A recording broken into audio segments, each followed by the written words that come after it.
This is what Very happens fancy. when you have a lot of hair. Welcome, welcome, welcome. For everyone who doesn't know, this is Dr. Vanessa Chang. She's the Chief Commercial Officer for DOE's Office of Technology Transitions. Welcome to Greenfin. Thanks for coming. Great to be here. So just to start things off, why don't you give everybody some insight into what the DOE's Office of Technology Transitions does? Let them in on some of the secrets. Sure. So first of all, I know there's a ton of acronyms people throw at you. So I just want to let you guys know that we call ourselves the Otters, OTT. I know Tom was talking about beavers, but otters are like friendly aquatic animals that create tools that have and are able to help the environment around them. And so think of us as being the folks who are helping to drive the clean energy transition. And really, as a Chief Commercialization Officer for DOE, our mandate is to really figure out how do we bring all these amazing technologies that we have invented in the labs, not just in DOE's 17 national labs, but across the nation, actually into the real world.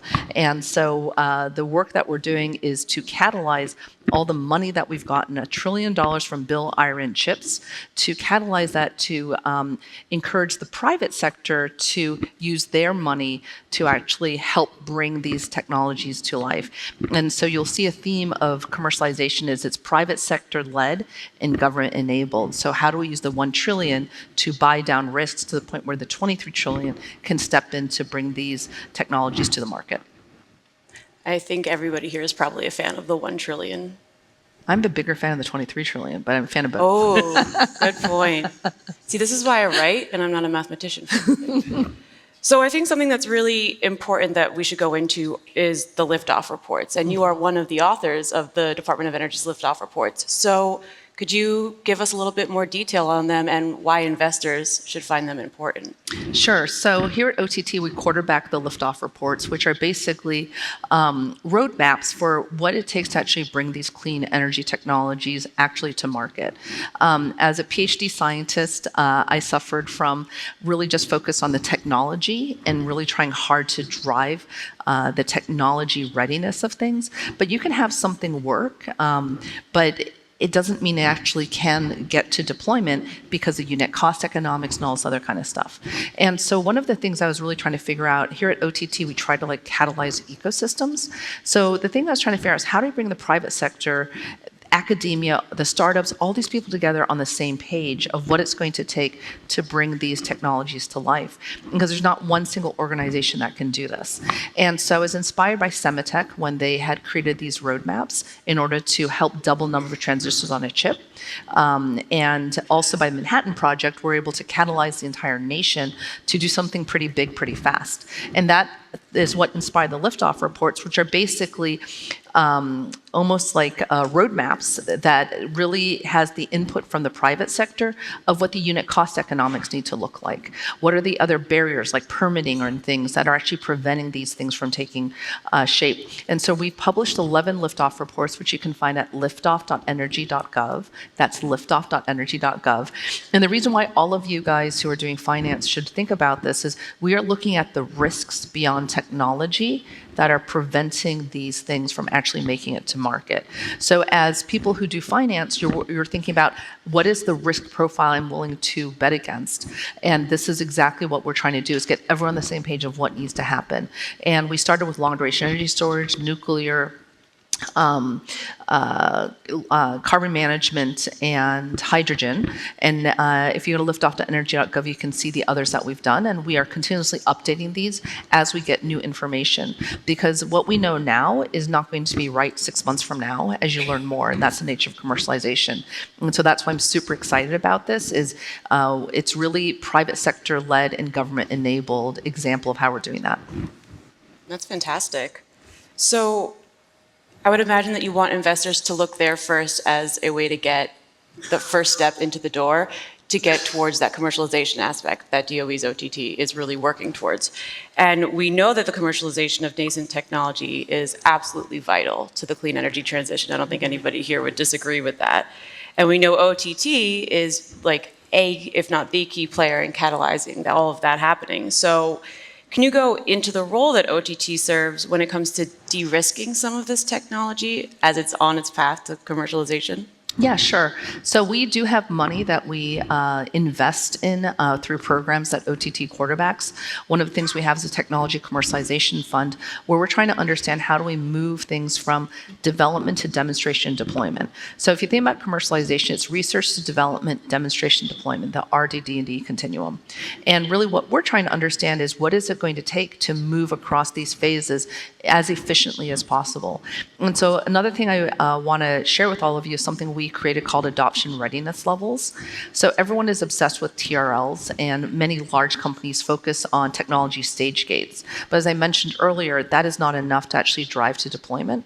So we created something called adoption readiness levels, which has gone viral because it's something which we use in order to really help especially engineers and PhD trained scientists understand the other things that are required to actually drive things to deployment. And VCs are now using this framework and asking people applying for dollars from them to actually use adoption readiness levels as a way for them to understand the risk profiles that sit within the startups that or small companies that they're trying to back. And so that's where we really are changing the nature of the language and the thinking to think beyond technology. Technology is super critical, but we have to be able to understand, do the economics make sense, right? Do we have any supply chain constraints we have to worry about? Is there a chicken and egg, which we see in hydrogen, where people are not willing to do demand offtake agreements until they know they have a stable supply chain, but the stable supply chain can't get set up until they have offtake agreements. And this is one of the reasons why when we realized this, there's $8 billion through the IRA and bill that we, through bill that we had towards hydrogen hubs. We had $7 billion of that go towards the supply chain side of it, and we had 7 hydrogen hubs that we invested in. We reserved $1 billion of it to catalyze offtake agreements. It's the first time ever the federal government had done this because people don't want to do offtake agreements unless they have a guaranteed price. And the $1 billion is really to help on that side of it. And so these are the kinds of things that we've really been trying to steward and innovate on. And how does OTT interact, if it does at all, with the rest of DOE's different departments? Yeah, so the key thing is that and this is where the otter is very important because the otter is very collaborative. And in the end, it's something where our budget is actually very modest. And so really where we are able to amplify the impact is by influencing others across DOE to use their money differently. So the $8 billion I talked about actually came from the Office of Clean Energy demonstrations, and they worked with us on the hydrogen liftoff report. We actually did that one kind of jointly in terms of the leadership, and we worked across all of DOE in order to do that. That then became the cornerstone of their funding opportunity announcement for the $7 billion. So everybody who came in had dog-eared copies of the hydrogen liftoff reports because there we said, here's what you guys need to address if we're actually going to be able to commercialize.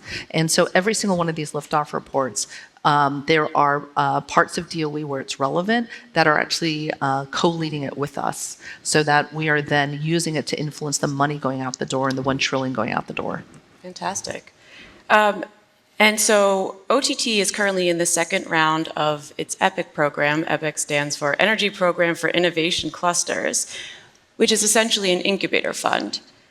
Can you speak more about the EPIC program and where previous tech startups now?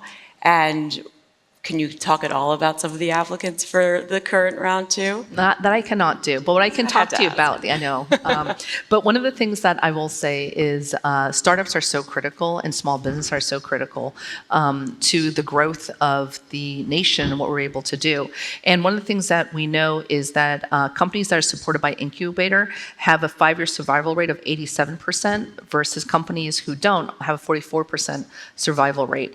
And then entrepreneurs who actually receive mentorship increase their annual revenue by an average of 83% versus 16%. So if you think about where we want to actually make a mark by scaling, funding incubators, accelerators through EPIC is super, super critical.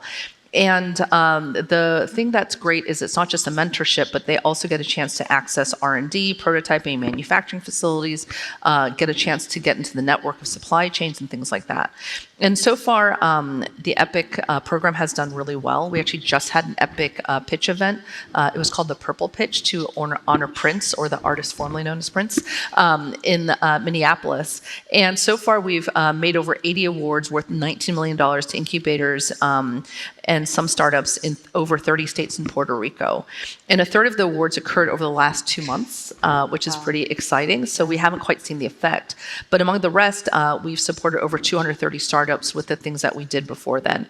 And so far, our startups have secured $140 million in private and public follow-on funding, 1,900 jobs, and annual revenue about $30 million, which is pretty astounding because the dollar amount that we've had is very, very small.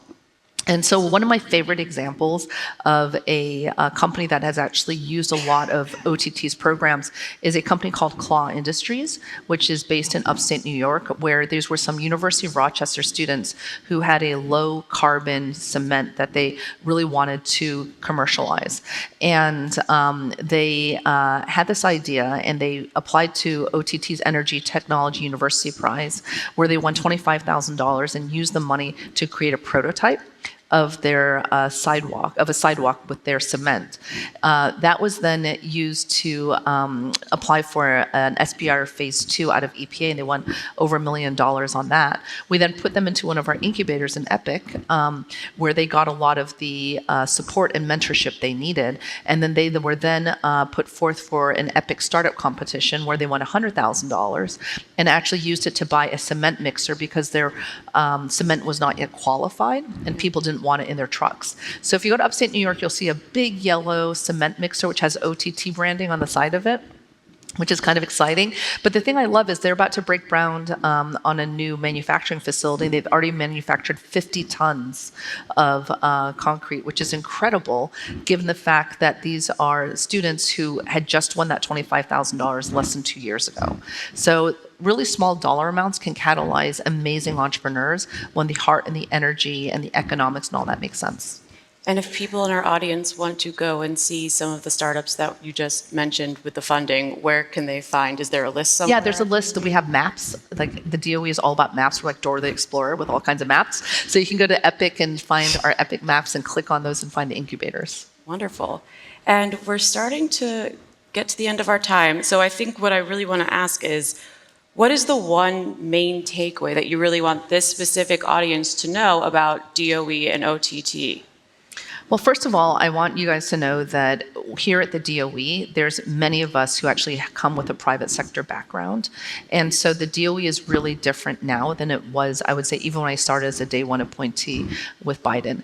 I was talking to you earlier where I've never been this entrepreneurial ever in my life. I know that sounds like an oxymoron, working for the federal government, but when I was interviewing them for the job, I was like, look, I'm someone who moves fast, I hate bureaucracy, and I really want to be able to have an impact. And so I was like, this is not the right job for me. And they're like, no, 90% of what you want to do is what you want to do. 10% there'll be things we need you to do. And they've been true to that. And so we have moved faster than I've ever moved. To give you an example, we started the Liftoff reports in September of 2022. And if you read them, they're like very intense analysis. We had them on our website by March of 2023. So 6 months to actually do the really deep analysis on 4 major technology areas and to get White House approval and everything to get that in. That is faster than fast. And that is what is so exciting for me is we are different right now and we really understand the private sector and it's really private sector led, government enabled. And the thing I really want to say is too often people are hesitant where it's kind of like the Squid Games where everyone is first in line to be 4th, 5th, or 6th. No one wants to be first in line to cross that bridge. And, you know, with this money that we have, we are paving the way to help you de-risk things. And an example of the hydrogen hubs is we had $7 billion. We had $40 billion matching coming from the private sector. So the thing I want to say to all of you is stop playing chicken and being really nervous about everything. We don't have time. We really don't. It's kind of like, you know, when you're finishing a big term paper when you were in high school and you're like, I'll just wait. In the very end, you have to do the same amount of work, but you have less time to do it. It's the same thing with the clean energy transition. The more you guys wait for everyone else to do it, the less time we have. And we really owe it to the next generation to move. So I get it, you guys all have ROIs and things like that you have to think about, but let's be creative around this. Let's think about ways that we can move. Let's use Bill and IRA to actually catalyze these things. And that's really what I want you guys to be thinking about, is moving fast. And if you want to know more, we're going to actually have a breakout session at 1:30 p.m. In room 410, where we're going to talk about financing and the things that we're thinking about here at DOE creatively. I think every single person in this room needs to be more creative and less risk averse. And if I can be entrepreneurial in the federal government, I know you guys can be entrepreneurial with your check writing. I really know you guys can do it, because we owe it to our family, we owe it to the next generation. And so please don't be risk averse right now. We don't have the time for it. We need to get this planet on the right track. Wonderful. Thank you so much. Great note to end on. Dr. Vanessa Chang. Thank you.